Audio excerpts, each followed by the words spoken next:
да останеш, за да си потребен, за да те има и след теб дори.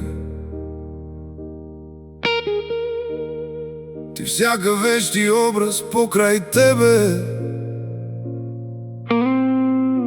откри отново и пресътвори. Пресътвори ги ти като лозата, затворила пространствата в зърна, като дървото в плод, като пчелата. Създава метод пръст и светлина, като жената стенеща, в която потраен образ дири любовта,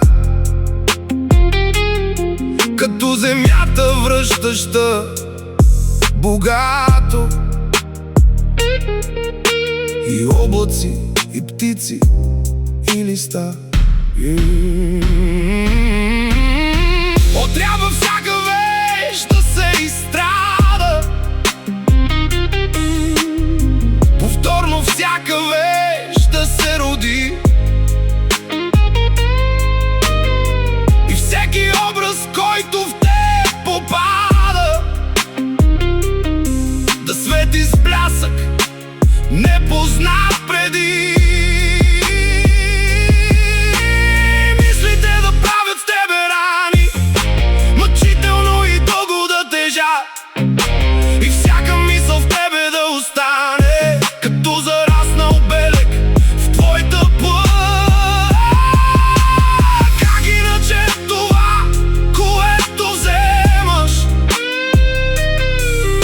стократно плодено ще дадеш. В горещи багри, в щик или поема, в космичен полет и в чугунна пещ. И как то ще стане дирене сурово, и кратък залез и другарска реч, и падане и ставане отново, и тръгване отново надалеч, и ласка по косата и засада,